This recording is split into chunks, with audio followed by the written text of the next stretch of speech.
Greetings, Marsh here, and welcome to episode 40 of my Industrial Revolution 3 playthrough. In this episode, we are going to work on yellow science, as well as mining some uranium and making tier 3 modules. And as a side note, this is 2026 Marsh here talking to you, whereas this episode was actually recorded in 2024. So if anything seems out of date about it, that's why. And of course, this is running on pre-space age Factorio. So just letting you know, even though the episode has been freshly edited as of 2026. So without further ado, enjoy.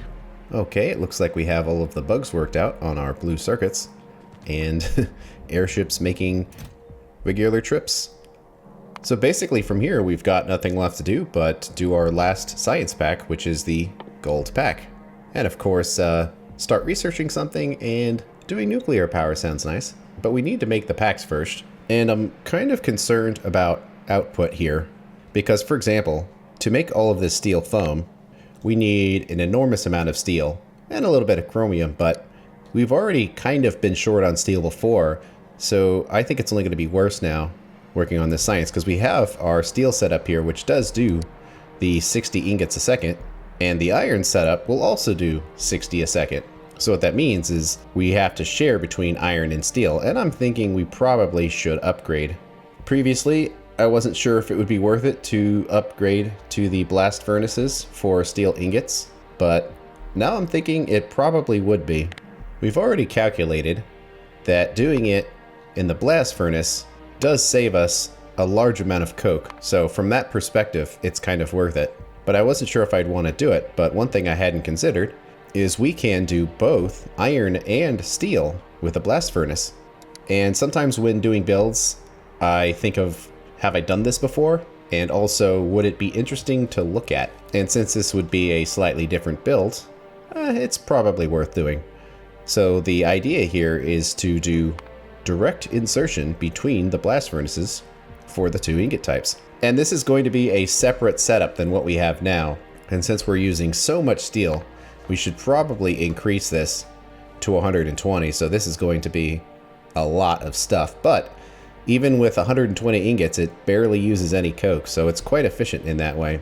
But the input would be iron ingots, and ideally they would come from pure iron. But we have to switch this recipe around here, because it has to be the blast furnace version. There we go. We need some extra coke for that, but even less pure iron goes in. And of course, we'll need to do that. We'll have the two methods. Let's assume the better one, which comes in some ore washing plants. So how does that compare? 33. Because it's going to be similar in design to what we've done up here. So I would really prefer to just kind of copy it if we could. And we used 24 of them. That would require 2 speed modules and a lot of energy, so we'll probably just need to build extra ones for now. And of course the crushers as well, which we'd need an equal amount. And then finally there's our input. So with all of our technologies, we would have 41 of input and 120 of output. We could put some productivity modules in there, but I don't really think we should do that quite yet. A, because we don't have the best productivities, and B, because nuclear power isn't set up correctly yet. Well, there's a couple other inputs. We would need the compressed air, which is easy enough. We would need the hot water, which would come out of a couple of extra boilers. So this will go, I suppose, on the end of everything else we have here. Luckily, we've got all of the iron right in this mine, so at least for a while, it'll be easy to deliver it. And for it to all be linked together correctly, we probably need to copy all of this. Have the correct space in here this time. And then we need to do a basically direct insertion setup. It doesn't strictly speaking have to be, but kind of the whole point of doing this is that's what it would end up being. Something like that ought to work.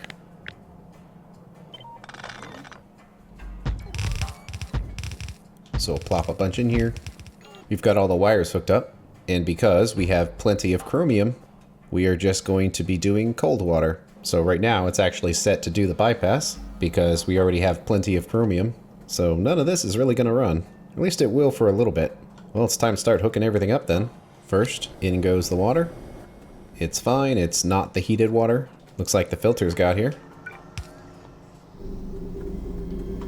So now they are filling up the compressed air everywhere it needs to go. Let's get the natural gas in there. Looking good. And the big one, the coke. To make sure that it goes everywhere it needs to. Seems like it is so far. It's going to take a little while to fill all that up. Okay, then let's see what happens with the iron. First, it's going to crush a bunch. It's trying to do the bypass. And the rest of it will get washed anyway, because it's just going to clog up here. That thing's pointed the wrong way. There we go. The little bits that we do make go to the side, and everything else is just going to keep filling up. Looks like we need lots of lights. And all that stuff got cleaned properly. And all the coke is in here, so it's time to find out if this monstrosity works.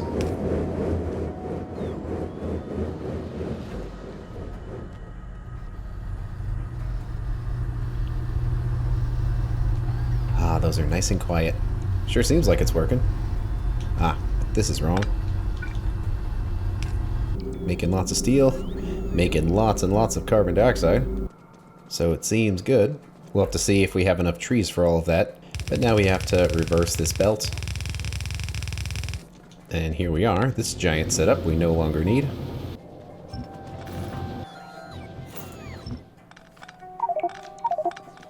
Tree farms are doing their best to process away that carbon dioxide. I think we definitely don't have enough tree farms for this. But it hasn't thrown the carbon dioxide away yet, so we'll just let it keep going. So we're finally at the point of making the electrum analysis pack. We're already making the circuits and foam. Batteries we already know how to make, we'll just have to make more of them. And we need some of those null plates. So how do we want to do this? Well, since all these machines are pretty limited, we can probably just kind of throw these things on our bus here. First we need to make some batteries. Luckily they don't need to be charged. And then that's just lead and steel plates. And in this situation we are going to need a meaningful amount of lead. So we should probably just send it on a belt here, rather than using the airships. While we're waiting on those resources, we can also try for these reinforced null plates. Might as well use the same belt. And hey, resources got here. But these need to be set to the stacked versions. So there we go, making a couple of batteries. So these all require the input of liquid nitrogen. It's going to be a long pipe. And we've done this a couple times now, but we need a setup to seed. And then after that, it'll be good to go. All right, let's make the plates. You can see it uses very few electrum at a time. That much seems good.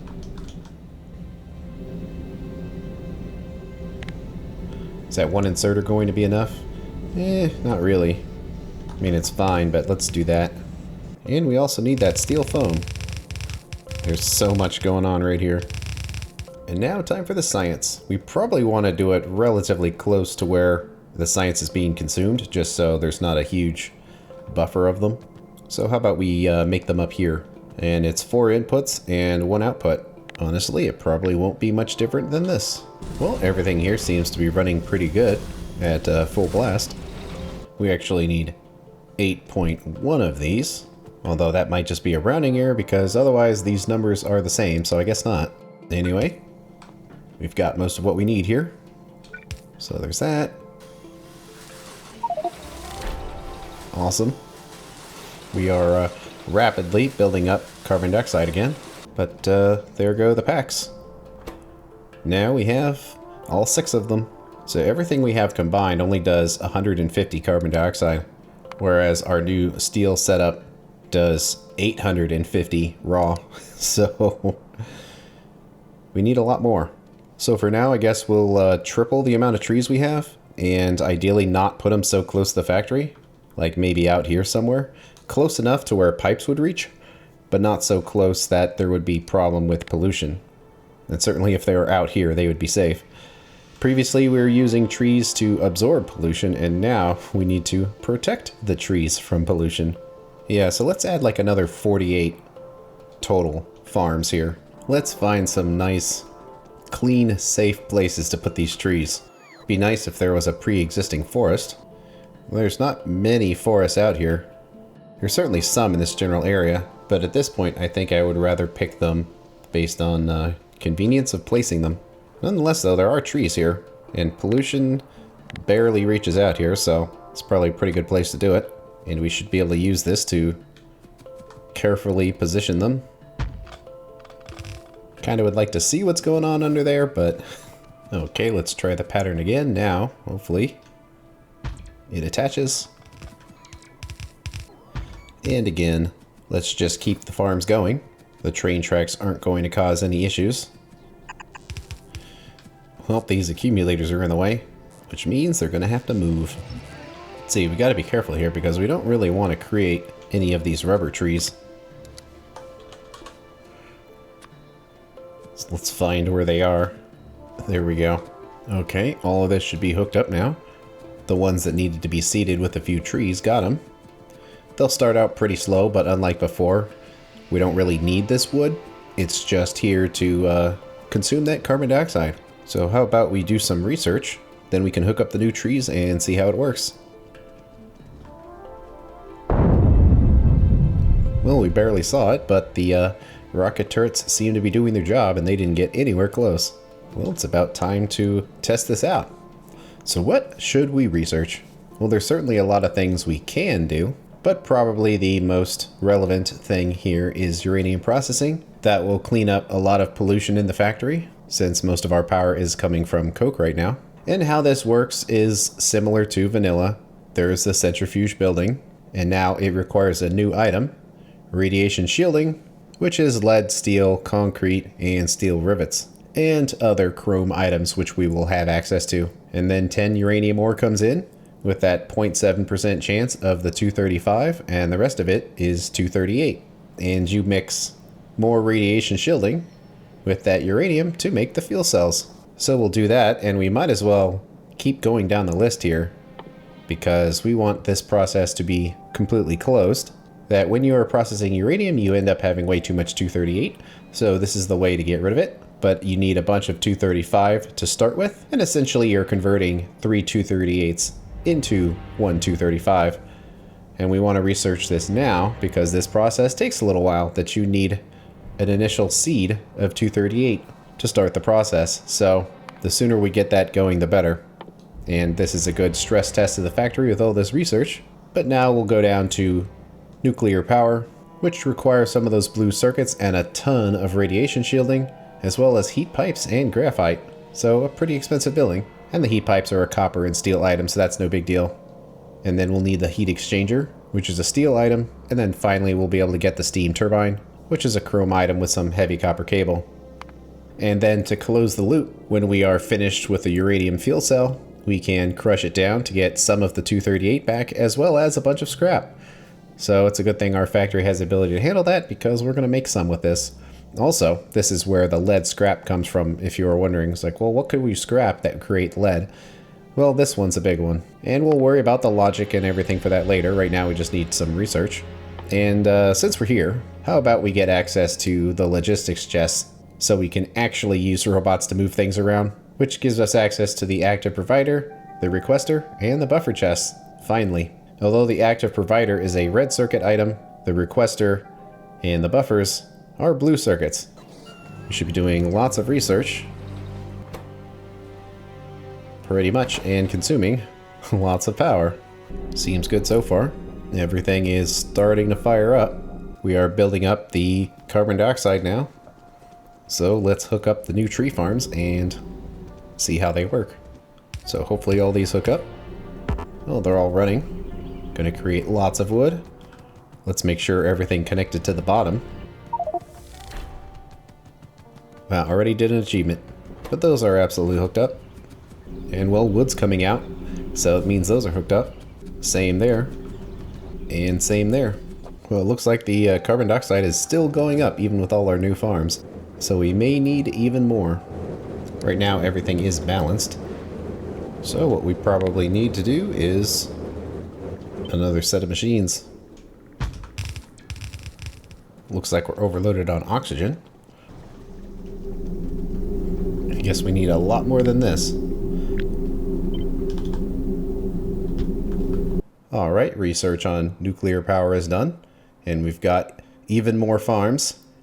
It's going to take them a while to fully grow the trees and work at full power, but I want to at least try to use up all of that carbon dioxide if we can, instead of wasting it. Even though right now we don't actually need the oxygen for anything, we will soon enough. So our next task here is to set up nuclear power, and we'll probably want some uranium for that. And that's a tiny patch, 31k, compared to 446. I'm not sure how we would want to handle that. Might be kind of some long belts, but I'm wondering if we should just put a train station in here since we have the setup for it already, and just run the ore from both sides, because we are going to need to bring sulfuric acid in here to mine this. And we're going to need a new station. I'm wondering if we should just use this one to process the uranium away.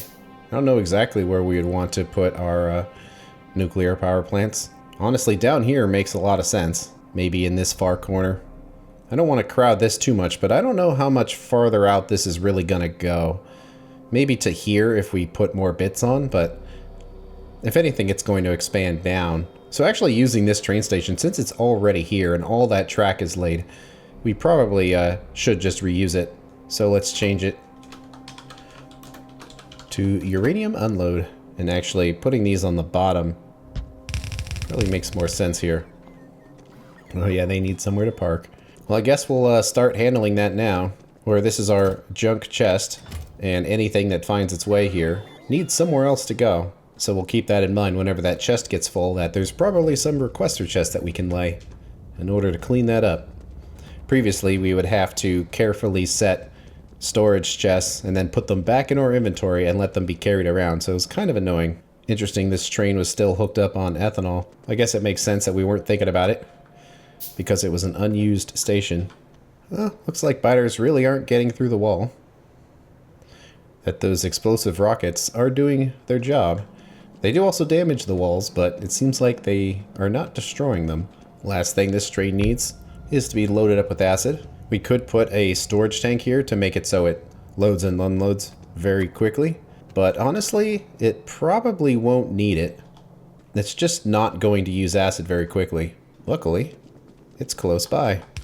So there we go. So this is going to load much faster than it takes for the uranium to unload.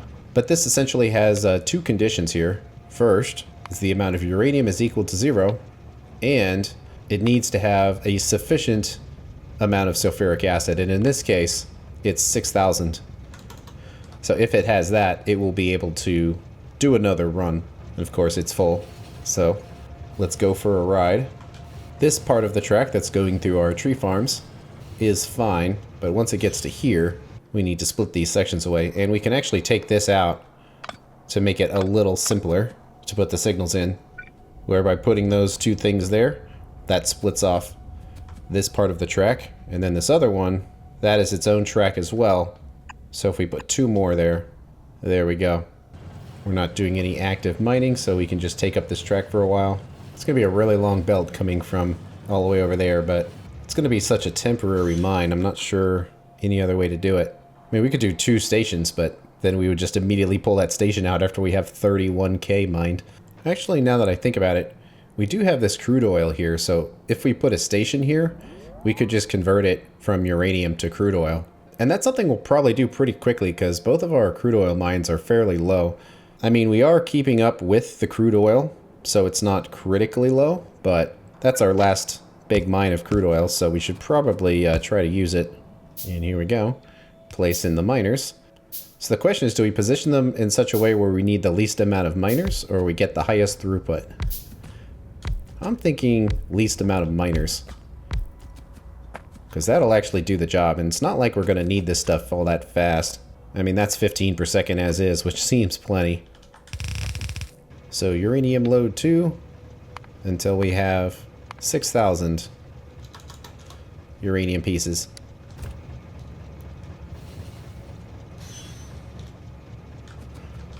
So that connects. The acid goes in. And we're getting our uranium. Probably should put this on our list here. Nice green rocks. However, this isn't our only stop. We need to do one here as well. Let's just position it near where the oil is here.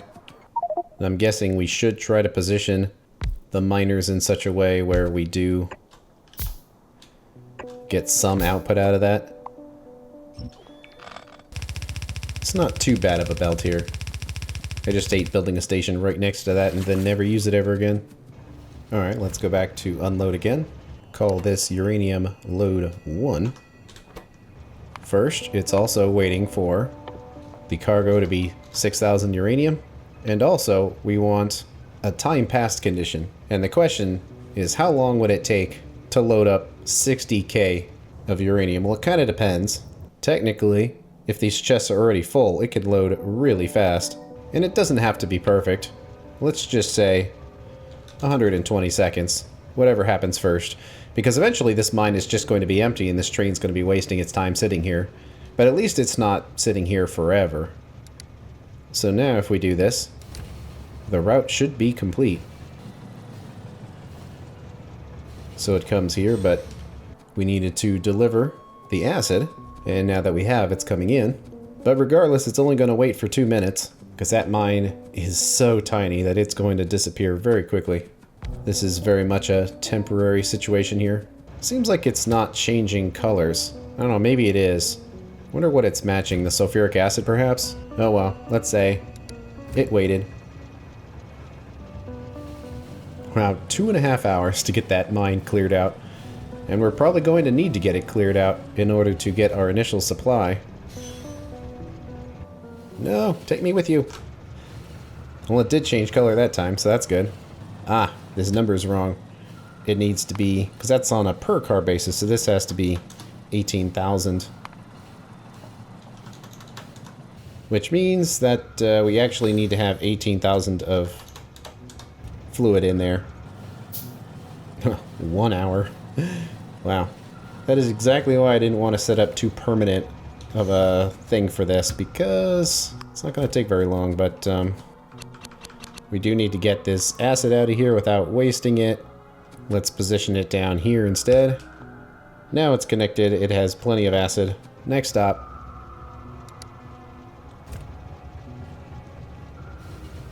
Same thing, pump it in.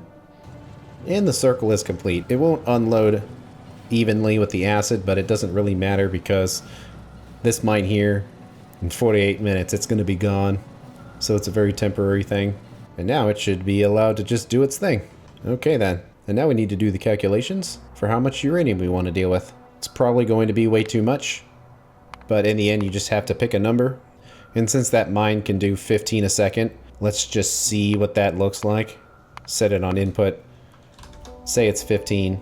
We would need this many centrifuges. And this is a situation where we could use productivity modules. Oh yay, the jumping window. I think I figured out that it's because it's 4K, and if you put it too far in the 4K part of the screen, it jumps. But if you put it in the 1080p part of the window, it doesn't jump. It's very strange.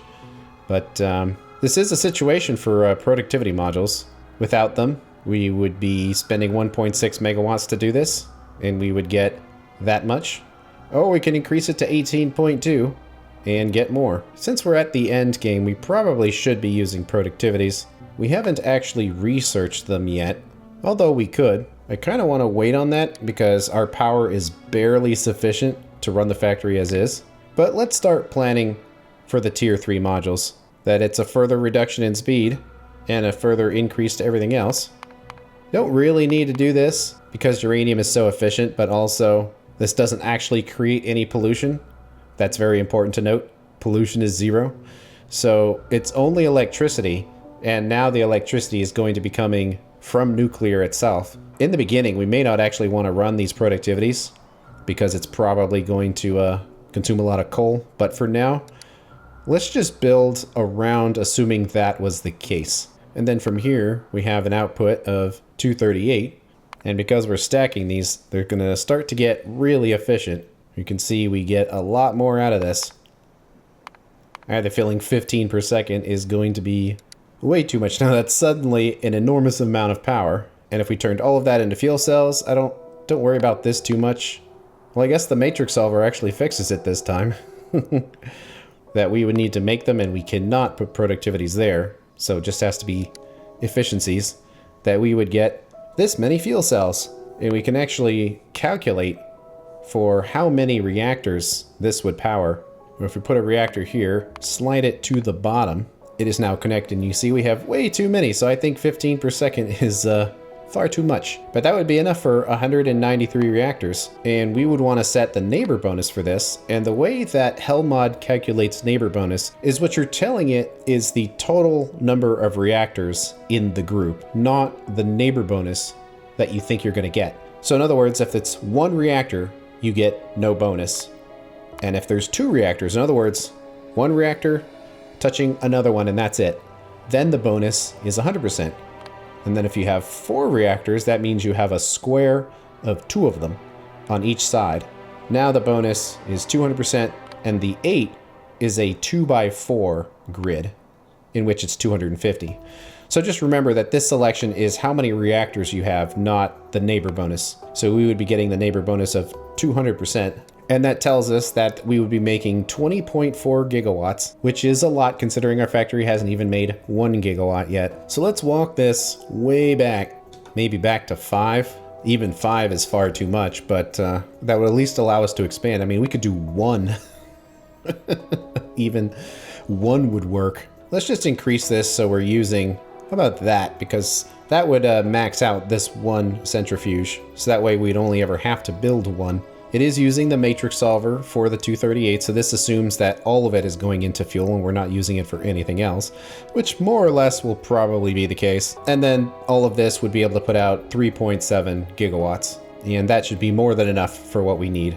So we actually have an idea of the kind of build we need, and we need to calculate more stuff with reactors later, and that's 30 reactors built in groups of 4. And of course, we'd also need to have radiation shielding and all of that, but we don't really care about any of this right now.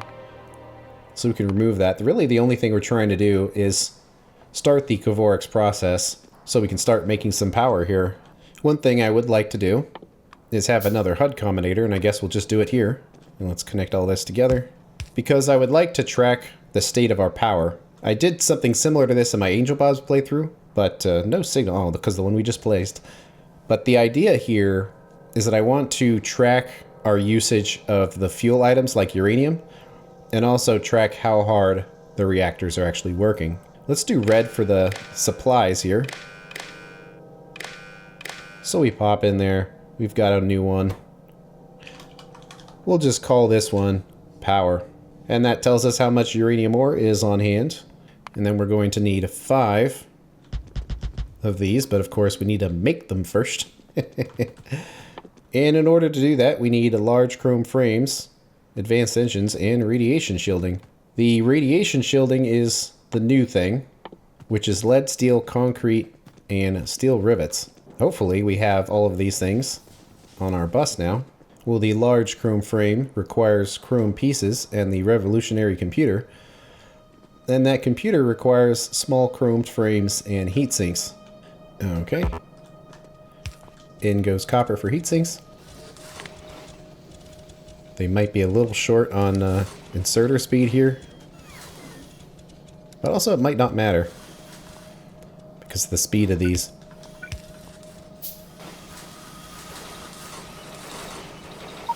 So there we go, making computers. Let's see if we use those for anything that we might want to handcraft. Yeah, some random stuff. It's probably worth putting out our inventory. So now, we do want to use a storage chest for this, because if these items need anywhere to go, this is the place to put them. So, going down the line here, now we need to make the large chrome frames. That is just the computer and chrome parts. These computers won't go very far, but since they're so close, we might as well send them on a belt. And this one machine by itself is going to basically use up all of our chromed plates. In fact, it'll be quite difficult to get them all in there. And we'll need a handful of computers. I kind of put this one belt too close, but that's a great thing about leaving gaps like this, is then it doesn't really matter. We can just kind of patch things in. Because these computers essentially go into these frames. And I'm almost certain we're going to want to have a couple of these. But actually, I mean, yes, but at this point, how often are we honestly going to be manufacturing these things by hand? Basically not at all. So our inventory is going to start getting cleared out now that we don't need to carry all these intermediate resources anymore. It'll take a while to get it all figured out, but at least for now, it doesn't really matter.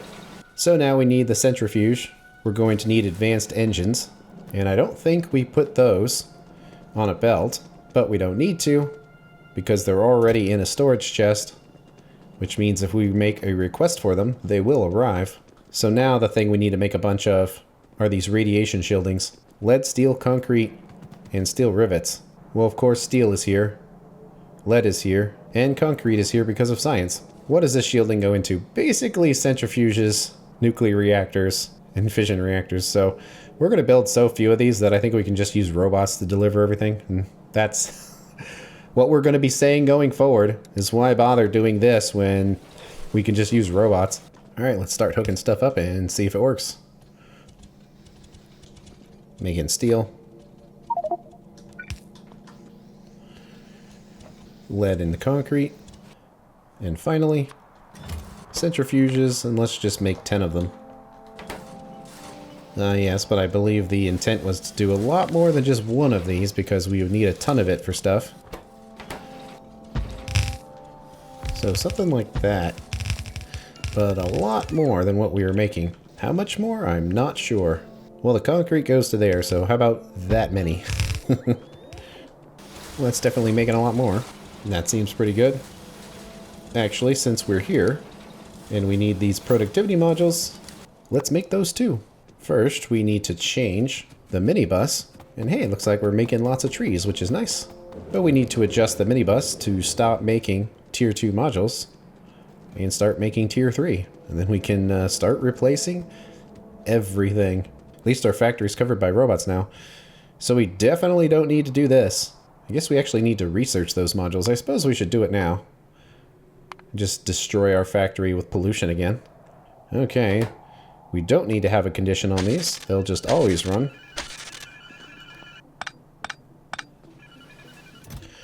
And just let those slowly process all of those modules. We definitely don't want any in our inventory anymore.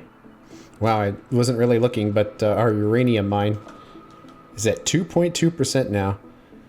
So it's basically empty, but until all these belts are cleared out, we might as well leave it in place. And wow, our coal is down to 8.4%. It's actually really low, but at least at our current rate, we still have 2 hours left, so that should be enough time to set this up.